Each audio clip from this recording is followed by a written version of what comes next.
Welcome to the Great Detectives of Old Time Radio. From Boise, Idaho, this is your host, Adam Graham. If you have a comment, send it to me at box13@greatdetectives.net, and follow us on Twitter at Radio Detectives, and become one of our friends on Facebook, facebook.com/Radio Detectives. Today's episode is brought to you by the financial support of our listeners, and I especially want to thank Oscar so much for his support. We'll send access to our premium site, which we do with all donations of $7 or more, and you can support the show at support.greatdetectives.net. Also, over at greatdetectives.net this weekend, my review of Fit to Kill by Brett Holiday. Another Michael Shane mystery. You can read my review there. Also, if you enjoy the reviews and you have a Kindle, you can have my articles automatically delivered. And you can try that service out for free for 2 weeks. Well, now it's time for episodes 5 and 6 of Police Headquarters. Today is track 5, and episode 6 is Double Death. So let's take a listen.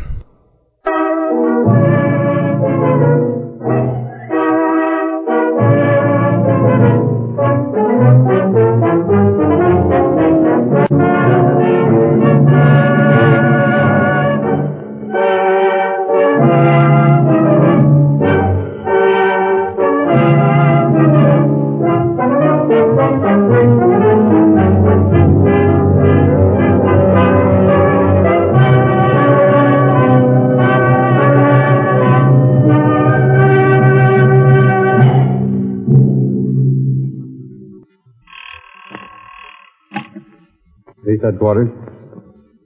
Just a minute, I'll give you the Detective Bureau. Detective Bureau, Lieutenant Gray. Lieutenant, this is Mike O'Rourke. What's up, Mike? Jewel robbery, Lieutenant. Broad daylight, too. Where'd it happen? On my beat, 6th and Main. A guy in a taxi drove up alongside a couple of women and lifted their sparklers. What'd they get? 3 or 4 rings and a diamond necklace. Mrs. Mansfield, the dame that owned the necklace, says it's worth $80,000. Hey, wait a minute.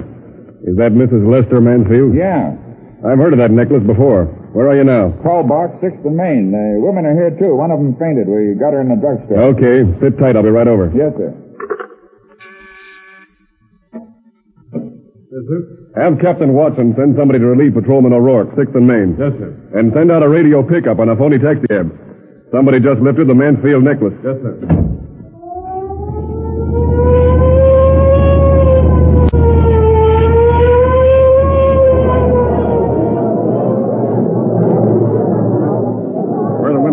In the drugstore, Lieutenant. The doctor's looking after Mrs. Smith. She's carrying on something awful. Is Mrs. Mansfield in there, too? Yes, sir. All right.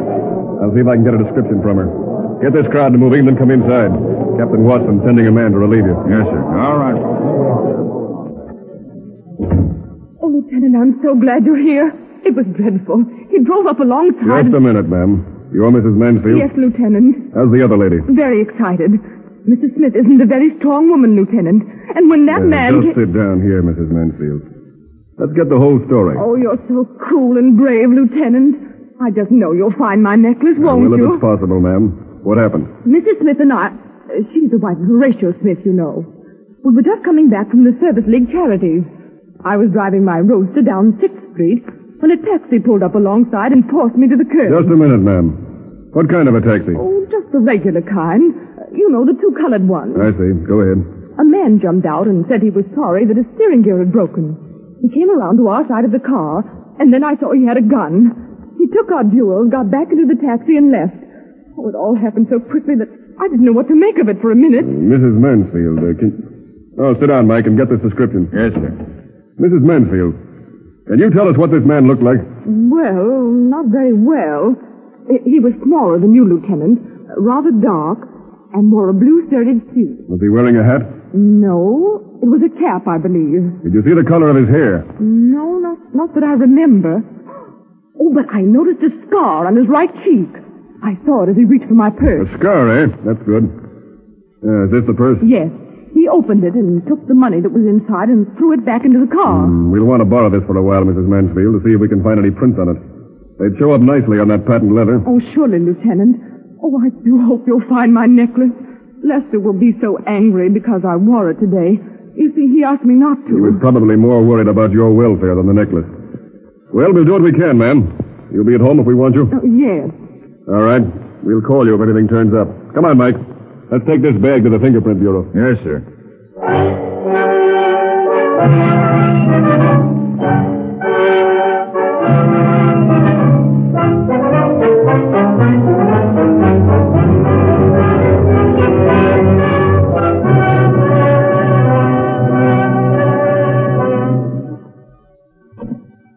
Well, what did he say, Lieutenant? Powers identified the prince as belonging to Antonio Moretti, with a record of 2 terms in state prison. Let's see that file a minute. J.L.M. Moretti. Yeah, here it is. Age 31. See that picture? That's the same guy that Mrs. Mansfield described. Scar and everything. Yeah, we'll have him in 20 minutes. Hello, Tim. Send out a pickup on Antonio Moretti and have the desk issue a warrant for first-degree robbery. You'll find all that open the files. I want him inside of 24 hours. Right. You want me to go back on my beat now, Lieutenant? Yeah, you might as well, Mike. Oh, wait a minute. Hello? Oh, good. Send him in. Just a minute. There's something new on the case. Moretti? Not yet. A taxi driver just came in to report losing his cab. It may be the same one Moretti used. Come in. Oh, sit down. What's your name? Pete Carson. I drive for... Yes, I know. Somebody stole your cab. Tell me about it. Well, I was at my station over in Cambridge when I get a call to a rooming house on Garfield. Wait a minute. Remember the address? No, but I could find the house. All right, go ahead. Well, I drove over there, and this guy gets in and tells me to drive him to the Medical Arts Building downtown.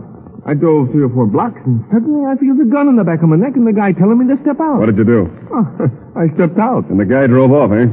Yes, sir. Oh, Mike. Yes, sir. Show this fellow the picture of Tony Moretti. Yes, sir. Right here, Lieutenant. There. Is that the guy? Say, that's him, all right. I remember him by that scar on his face. Okay. My car's downstairs. You're going to direct us to that rooming house on Garfield. Come on, Mike.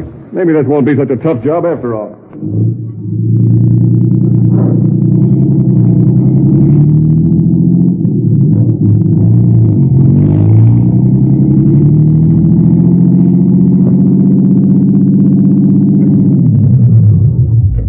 Is it?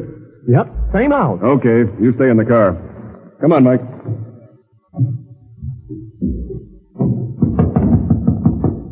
It's just the kind of a place you'd expect Moretti to hang out in. I'll bet you can get a room here for $1 a week. Someone's coming to the door. We're officers. Does Antonio Moretti live here? Land sakes alive, you scared me, officer. Sure, there's no Mr. Moretti living here, sir. I run a nice, clean place, sir. We don't have no lawbreakers living here. Show her the picture, Mike. Yes, sir. Here. Ever see this man before? Why, it looks just like Mr. Williams, sir, begorra it does. Calls himself Mr. Joe Williams. Yeah, Is he in? Sir, and I don't know. He's in 112 if he is, sir. Come on, Mike. And lift your gun strap. Yes, You ain't going to have no shooting in here, are you? Now, you look here. You stay back here. We'll find the room. I never seen him like this. It's always in the wrong place. 112. Here it is, Lieutenant. All right. If it's locked, kick it in. I'll cover you. Nobody home. Looks like we beat him here. His clothes are still hanging around the room. And there's a package of cigarettes. Oh, I tell you, it's a sorry day that I ever let that young man in. I thought I told you to stay back there. That's right, you did, sir. But I just remembered something that I think to myself you should know. What's that? Well, last night after I'd gone to bed, there comes a man here asking for this Mr. Williams. And I goes back and look, and Mr. Williams ain't in. So the fella asks if I got another room. What did you tell him? Sure, I told him yes, and give him a room on the second floor. Is he up there now? No, that's just what I'm trying to tell you, sir. He left this morning. After paying me my 50 cents for my room. Say where he was going? Yes, sir. He tells me as how he was going to the depot, sir.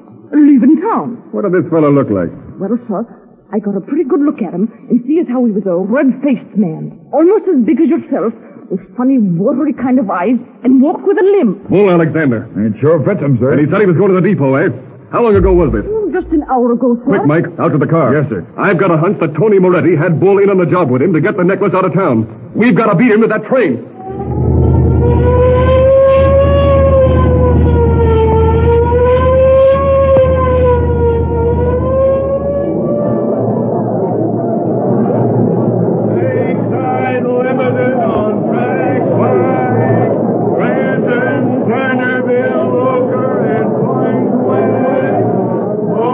Leaving on track 5 for the west. Come on, Mike. I'm right behind you, Lieutenant.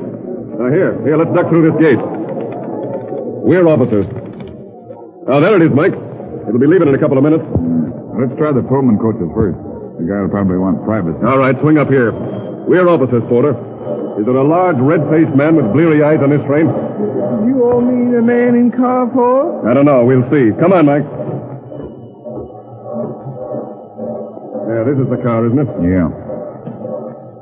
Well, here we are. Huh? Oh. Hello, Bull. You leaving town?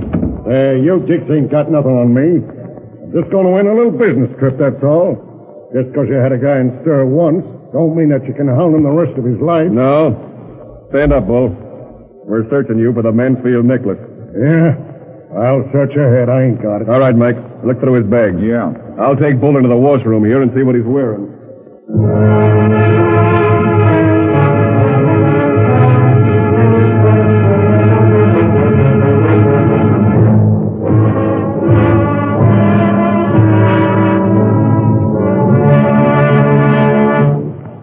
What did you find? Nothing.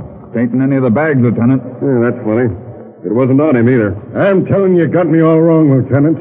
I didn't even know this Tony Moretti or Joe Williams. I'm going to win a little trip to see my sister. Yeah. It was a business trip before, Bull. Want to take him down, sir? No, we couldn't hold him. We haven't got a thing on him. He'd be out before morning. You done me wrong, Lieutenant.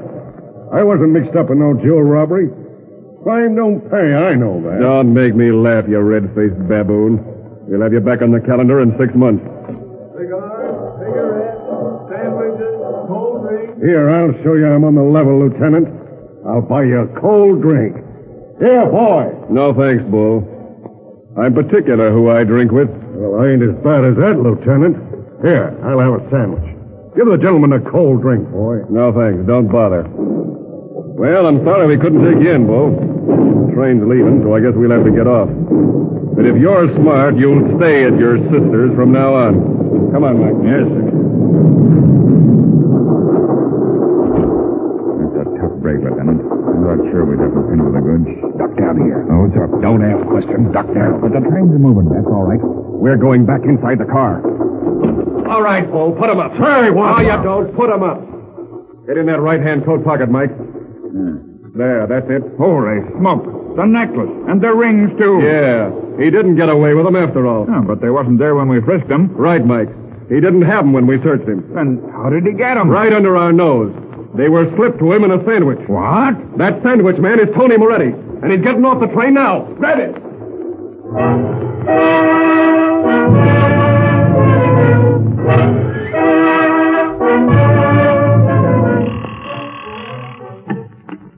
Police headquarters. Okay, Lieutenant. Hello, Tim. Have a car pick Lieutenant Gray up at Pleasant Town. He's holding 2 prisoners in the Mansfield jewels. Police headquarters. Just a minute, I'll connect you to the homicide. Homicide detail, Sergeant Burke. This is the residence of Mr. Jacob Millard. Mr. Millard's butler speaking. Mr. Millard had just been found dead, sir. What's your name? John Prentice, sir. Who found him? I did, sir. I was just taking him his breakfast. Anyone else in the house? No, sir. All right, just leave everything like it is until we get there. Yes, sir. Yes, Sergeant? Dr. Wade in his office? I think so, Sergeant. Good. Have him get his tool chest and meet me at the front door. Yes, sir. What's up? Plenty. Somebody just bumped Jake Millard.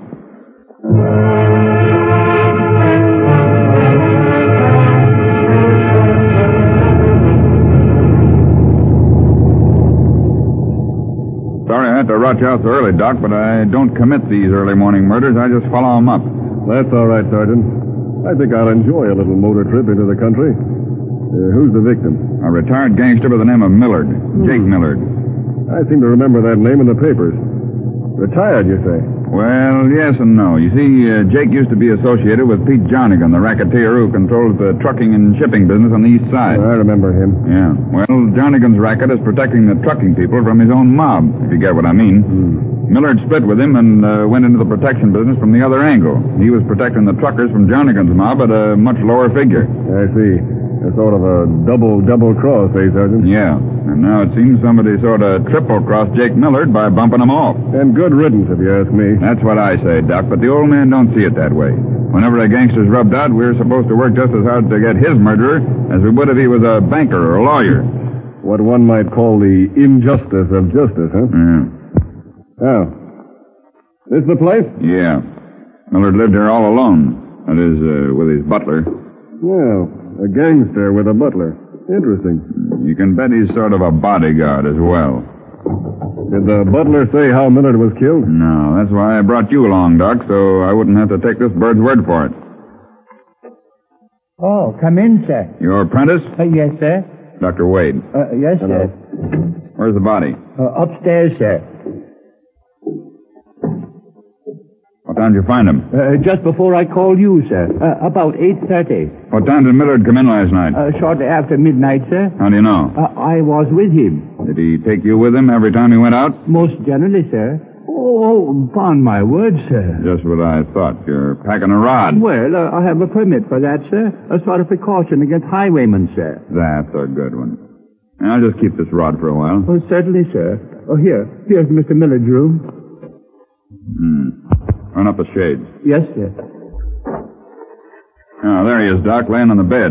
Shouldn't be a hard job to find out what killed him. Not with that knife sticking out of his chest. Mind if I remove it? No. Here's a handkerchief. Save the prints. Oh, all right. Yes, must have nearly penetrated the body. Our victim died without a struggle. Through the heart? Clean.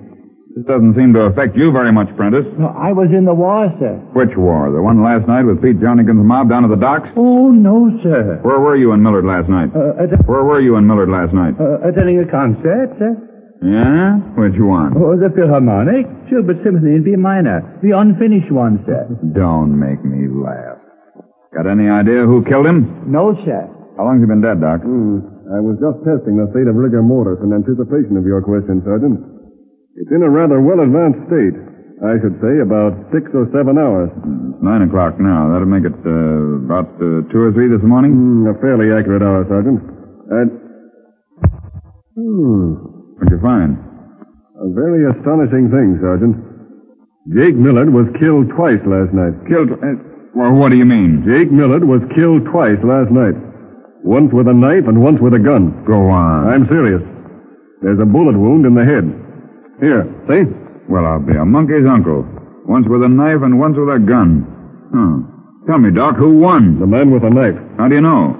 The character of the gunshot wound shows very clearly that it was inflicted 1 or perhaps 2 hours after death. Now we're in a fine fix. We've got to look for 2 murderers instead of 1. What do you think happened here last night, Doc? I think it's fairly simple. 2 people set out to get Millard last night. One of these men gained access to this room by that trellis outside the window there. Go ahead, Doc. You're doing great. He tiptoed across the room and plunged a knife through Millard's heart, then left the way he'd entered. Death was instantaneous. And? About an hour later, murderer number 2 reaches the scene. He climbs the same trellis with the same murderous intent in his heart. But instead of entering the room, he takes a careful aim at his victim with a silenced revolver, never noticing the knife. After the shot, he slips away unnoticed, thinking he has accomplished his mission. The way you put it, Doc, Jake Millard was one popular guy a few hours ago. Yes, Sergeant. Somewhere in this town are 2 highly satisfied men. Each thinks that he killed Jake Millard. You know, Sergeant, one of those men is going to be very, very disappointed.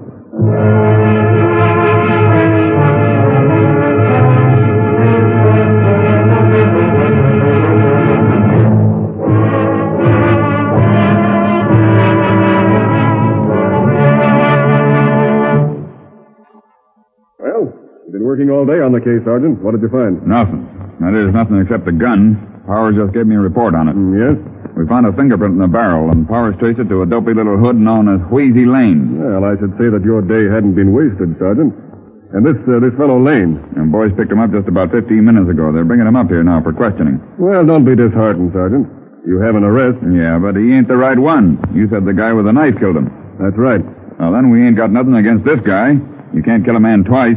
I wouldn't be too sure, Sergeant. Hello? Send him in. What now? The boys are bringing Wheezy in. What's the hose for, Sergeant? Little persuader. I told Wheezy Lane that the next time I got him in this office, I'd whale the tar out of him. Oh, and do you mean to carry out your threat? No, but Wheezy will think so. Time I slap a chair a few times close to his head with this hose, he'll talk. And talk fast. All right, boys, bring him in. You ain't got nothing on me, Sarge. You ain't got nothing on me. I was just hanging out in Joe's pool parlor when this carload of dicks pounds on me. They won't even tell me what I'm picked up for. Well, ain't that too bad? Sit down, you yellow-livered shrimp. Sit down before I slap you to sleep with this hose. You got me wrong, Shut up. Sarge. Where were you last night? In Joe's. That's a lie. All right, ask him. I don't need to. I know you got him fixed. Now listen, Wheezy. I'm giving you one chance, and then I'll start working you over. Jake Millard was killed last night. So what? I didn't do it. Sure. I know you didn't.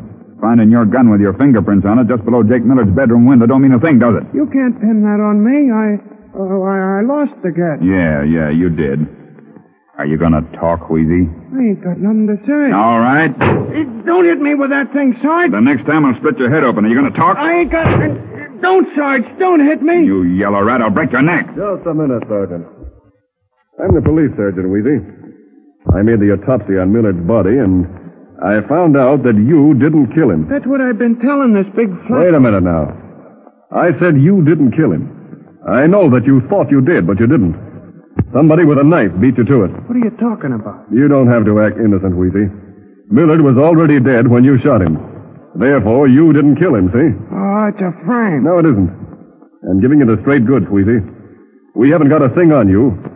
That is, if you tell us who did kill him. I don't know. And if you don't talk, Wheezy, I'll just forget about the stab wound in my report, and the sergeant here will bring a charge against you for the bullet wound. With your print on the revolver, well, I wouldn't like to be in your shoes. You're telling me straight, Doc? I'm telling you that you didn't kill Jake Millard. Well, all right. I'll talk. Good. Who knifed him?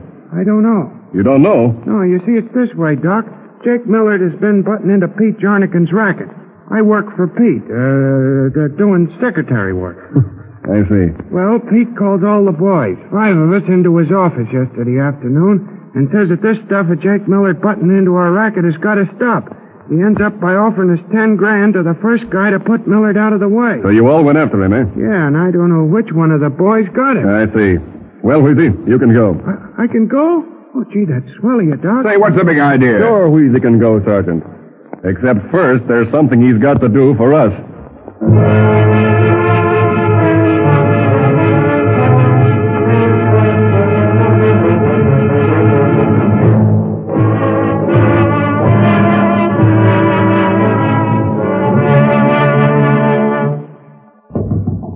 Come in.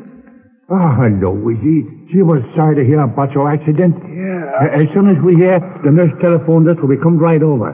Oh, here's Pete and the boys. Yeah. Hello, Wheezy. What happened, Wheezy? I was stepping off a curb over on Central when a truck smacked me. I woke up here in the hospital. Gee, God, that's too bad. What's the matter with you, huh? Broken leg and a fractured right arm. Doc says I'll be here for 6 weeks. Gee, that's tough. Yeah, it's going to cost me a wad of dough, too. That $10,000 you offered us for killing Jake Millard will come in handy to pay hospital expenses. Wheezy, I'm not around here. You didn't kill Millard. What do you mean? Ain't you seen the papers? Max here stuck a knife in him about an hour before you shot him. What are you talking about? Sure, that's the straight dope, Wheezy. Pete paid me the $10,000 this afternoon. I killed Millard. That's all I wanted to know. Put him up, all of you. What's that? No need to look at that door, Pete. There's a dozen men outside. I got a court reporter here, too, taking down every word that was said. Yeah, I guess you're all in a jam, every one of you. Except me, Sergeant. You know what you said. If I'd lead these guys into the Doc's little trap, you wouldn't bring a charge against me. Well, I must have been wrong about that, Wheezy. I've been reading the law book since I seen you, and I find out I gotta take you in, too. Yeah? What's the charge? I didn't kill... What's the charge? I didn't kill Jake, you know. That's a new one on me, Wheezy. Mutilating a corpse.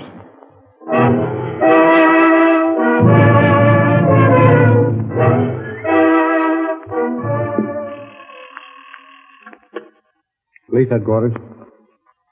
Okay, Sergeant. Hello, Tim. Send the patrol to Providence Hospital. Sergeant Burke just got Pete Jarnigan's whole mob for that Millard killing.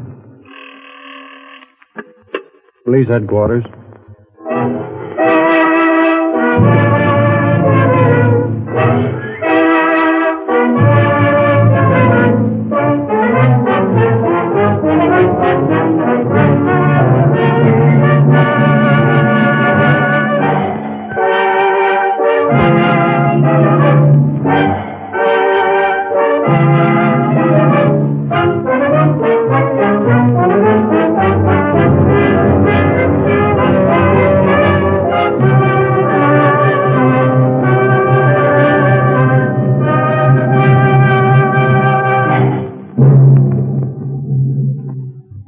Welcome back. On the first story, not many thoughts, except those were some nervy crooks.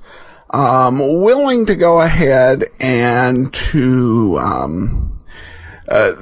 seriously, I think they would have been out of the way if they hadn't delivered the sandwiches in front of the police officers and then got caught. The second episode was, it was more stereotypical 30s stuff. Though, to be fair, they didn't actually hit the suspect. They just intimidated him to death with fear of assault. Probably playing on the popular media stereotypes of the day. And they did that in other ways with language, like telling the doctor to bring his toolbox, because that's the official term. Plus, it was weird them insisting for, the first half of the episode where there was 2 murders. No, only one, and one who was guilty of defacing a corpse. Now on to some listener comments and feedback, and this comment from Rachel, who says, I've been very happy with this app since I bought it. It makes it much easier to keep track of which great detective shows I've listened to, and has a lock screen widget that allows me to shut it off if needed without having to unlock my phone.